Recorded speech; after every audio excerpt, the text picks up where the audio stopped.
Hey guys, what's up? Welcome back to the channel. Today we're here at Lowe's with Beat On, What? Brandon. That's not beat on, but yeah. We both got the same name, so it's a little weird. Brendan and Brandon. It's kind of like a real life clone here. Yeah, but same middle names too. Yes, so today we got to get some stuff here at Lowe's for a basement job that we're doing. That we need to go over with. So I think what we need to get here is I think we need to get stained brushes, foam things. Okay. Yep. I think the other thing we need to get is we need to get stain. I know that we don't have to clear coat. This is all base, so we're good with that. I think what we got to get here is actually this dark walnut stuff. It's the stuff I have. I have actually this is Minwax. I have Varathane, but they're really close to the same. So I'm just gonna get this stuff. I did more than half of it with just one of these pints. So I think we can just get one of them. Okay. We'll be all right. Yep. That's espresso. This is dark walnut. This is the stuff we need right here. The other thing we need is brushes, I think. Yeah, I was gonna say, do you have brushes? Yeah. I have some, but I think we should get some more. Okay. Do you need masking tape for anything? No. No, we'll be good with that. Yep. All right. Yeah. All right. No, these are not brushes. Where are their brushes?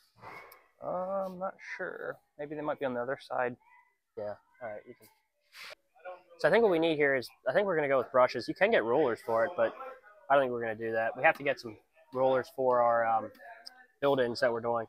Yep. So I think we're just gonna get this 3-pack. That's what I got before. This thing here is like $7, so I think that's the one to get. And those are the foam ones, correct? No, these aren't. Oh, these are the foam ones down here. I think we're just gonna go with these brushes. Okay. They worked really good last time. Yeah.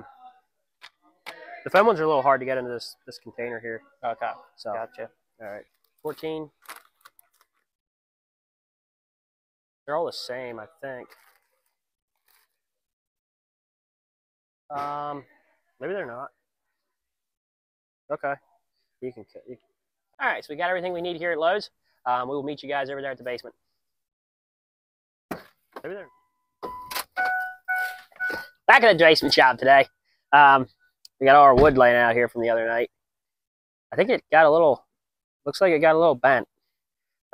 It's fine though. It's all base, so I can just push it up against there and nail it. So we got this base here we got to put up here. If you come in here, we got all this other stuff to do. That's all base staining stuff. First thing we got to do here is we're doing today. We have a couple things we're just doing today. We're going to stain the rest of that base right there. It's all routed out. We had a hand router that stuff out. It has a nice edge on it now. So that's got to get, rest of that got to get stained. That's base end for the whole basement. We got crown to put up here. There's some there. You can see it stopped. The other thing we got to do here today, we're going to do base. And I got to finish a build-in over here. I need to finish building it. There's some painting that we need to do on it. All the buildings are getting painted black. The bathroom's gray, so it'll stand out real nice. This is the building that I need to finish working on. You can see here we got some of it built. I just need to get another center divider in there, and then I need to put shelves across this way and on the bottom, and then it'll be good to go. So that's got to get done. Painting's got to get done on it. And there's some crown in here that needs done, and also a base in here. And then the bathroom will be done. So hopefully we can get this done today, get this built today, and hopefully maybe even painted. I'm not sure if we'll get to that yet, but we're gonna get that painted. And the rest of the things that need to get done today is we need to paint the ceiling in the hallway here. We need to paint that.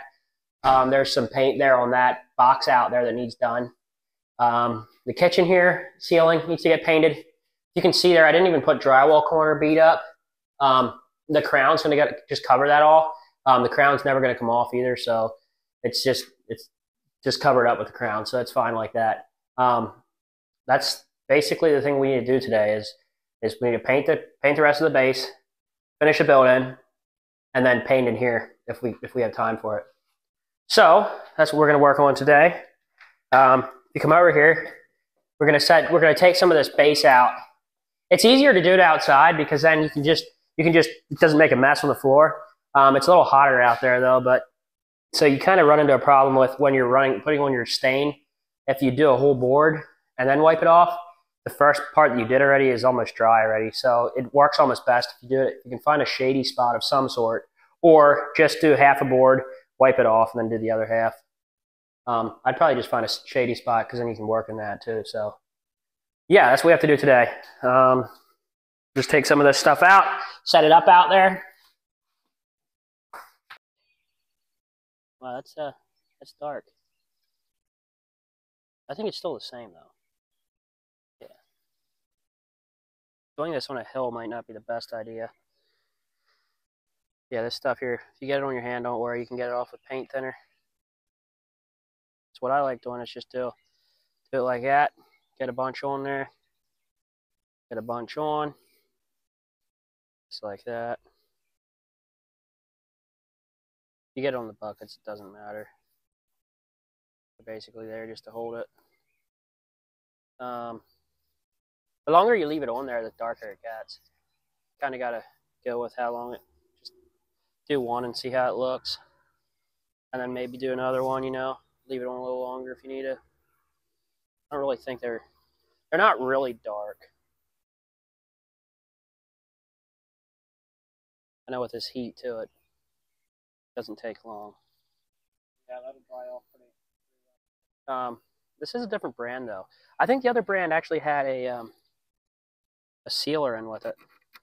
Does that make it dry a little bit quicker? The sealer, it doesn't really make it dry much quicker, but it does give it a little bit different texture when it's done. I just hope they look close. But this is about half of them, so even if it's like just to a different room, maybe we can just do that, just break them up a little bit. I wouldn't want the two pieces like right beside each other, you know, if it's too bad. But I don't think it's gonna be. Yeah, that looks pretty good. But the sucky thing is, you get all you get all those to do. It's a bit of a stack there. Yeah. I'll give it a shot. Once that gets done, then we go home. Oh, that'll be nice. Yeah. It's a hot one out here. It's about. Well, coming the end of June, I guess. Yeah, it's about, well, 105. Well, not quite, but. Real feel 105. There Yeah. you go. Yeah, I would actually I think you can get away with just doing brush the whole board and then wipe it off. Yeah, that seems to be doing This shade, a good job. this shade seems to be keeping the heat away for the most part. I noticed what happened with the other stuff is when I actually went to leave it on too long, it would get jelly almost. Like the texture would be sticky. I think it was because of that clear coat. I see. That's what made it do. And then I couldn't even wipe it off. Like I had to scrub it off. It was weird. With this stuff, it's more of I think it's an oil based, but it's more watery, even though it's. I think it looks really good there. We'll see once. Almost done with this board. Then we'll know for sure. And how long do these take to dry roughly? About an hour. About an hour. But I think you can speed that up a lot if you're sitting in the sun like that. Yeah. Although I'm not sure why those bowed.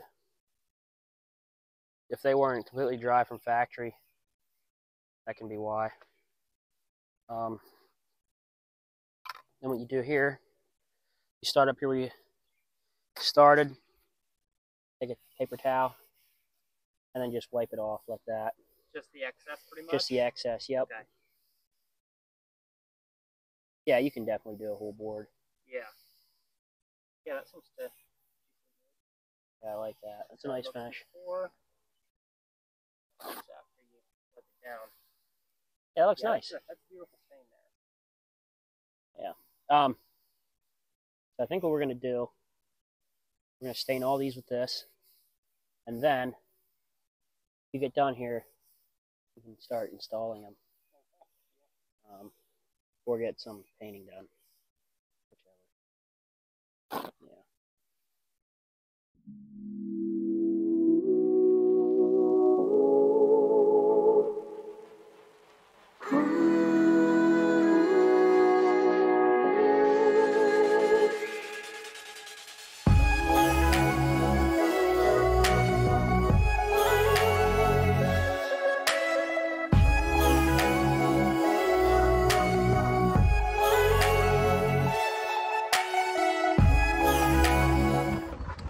We're here at the another job now.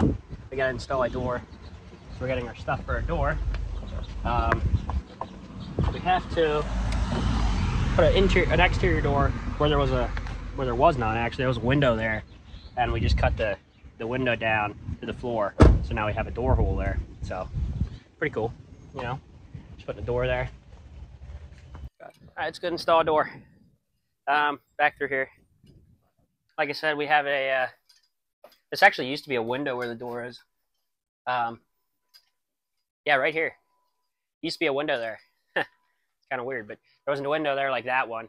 So what I did was I just widened it and just cut right through there and just went down to the rim joist there. So we're gonna put a door in there now. The door's in there actually. He said he'd be here with the sander so that we have to sand the door down because the opening's too small. Actually, if you come in here, you can see it a little better. I just have one jack there underneath my header. It doesn't even matter really, Yeah, because I've seen that there. Because the way that is because this isn't even a weight-bearing place where it's at right there. Because in the old house, they did not have a top and a bottom plate. They just have continuous studs from the first floor the whole way up through the second floor. So none of the first floor is weight-bearing. It's just the studs. Every single stud is a weight-bearing stud. So it's a little weird how that works. Nothing's really taking any support there. We didn't cut a stud. These are still weight-bearing. Wouldn't even need a header really. I just put one in there because there's a stud coming down from, I believe it's just a nailer stud. They just have it coming down from the top. I think it's just on the second floor. It wasn't down here, so I just put a header in there just in case that ever gets any weight on it. This is the door we're doing. We have a 35.5 inch door there. He said he was going to get a belt sander because this opening here, when we tried to put it in, we were really struggling because it's right on 35.5. So if we could get it down to even like 35, I don't know if we'll get a half inch off, but even 35.25, it'd give us an eighth on both sides.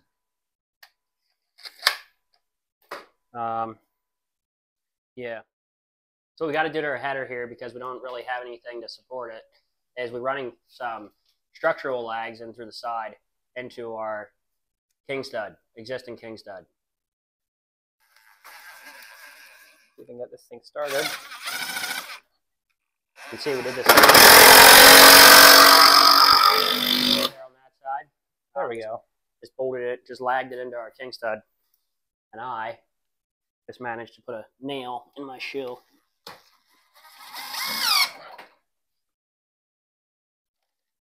Well, I went that one. That one there went a little straight instead of crooked. Yeah. But there we go. There we go. That is how it's done. Now we're good to go. Like I said before, the header's really not there for, it's really not bearing any structural load because of the continuous studs. Kind of odd how they designed that back in the day, but that's how they did it. All right, I think we can fit it in this time. Gotta maneuver it.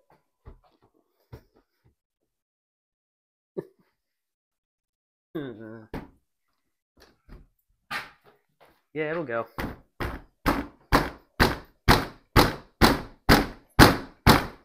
It's this side. Thing's pretty snug. That's messing with it. Where's the header? I actually even do the header. The header's too low. Yep, the header's too low. It's meant to be. It's not even supposed to be out that far. Let's I'm gonna put a nail or a screw in the top there. Since it's so tight like this, I'm not even gonna bother shimming the top because I'm gonna need every bit that I have. So what you want to do with your doors, just keep them flush with your wall. So your trim will go on there. That won't have a bump.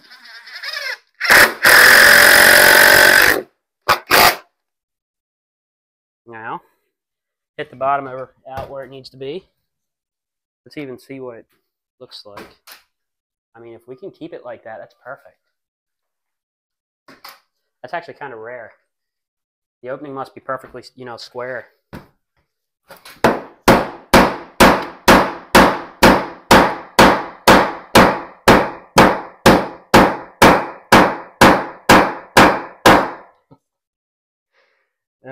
Yeah. Didn't really help it. I think once we run a few screws in, though, it'll fit. It'll make it fit, if you know what I mean. Yeah. Oh, yeah. Yeah, it's catching on the stupid sill flag.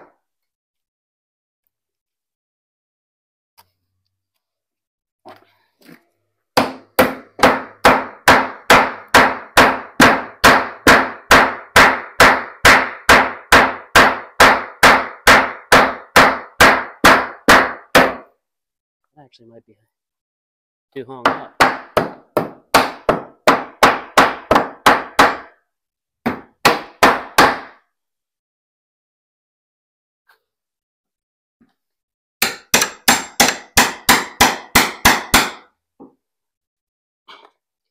Wow.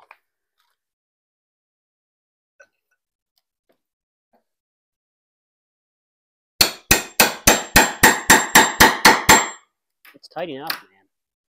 I'm telling you.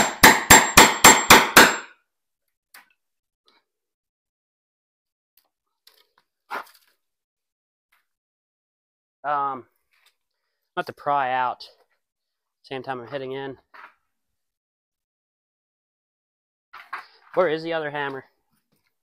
So just make sure when you're running it in there, you have it behind the rubber flashing here. Just go like this. Hidden. Just go like this. Peel it out. Just like that. Good to go? Yep. All right. There you go. Now you can't see your screw. And how often do you want to put one in through here? Roughly so I would check the bottom now. You did the bottom, so I would actually check the door, see where you actually need it. Up. Let me think here. I think it's hitting on the top yet. Let me see here. It is a little bit. I think it might actually be the center here. Here, let me try it again. This here, it's a little bit above center, somewhere right here. If you close the door here, you can see there's a gap there, so it'll be hidden here. Yep. That's where it's a little bit snug. There you we go. Run a screw in through here. Yeah, just make sure you have your top pushed out, consistent with the bottom. Yeah. Actually, the best way to check that is just go like this. Just hold a long 4-foot level on there. Okay, let me get the screw in position here. Okay. So now, just hold it out where you need to be. Actually should tilt back a little bit. There you go. Good? If you're good. I think that'll be good.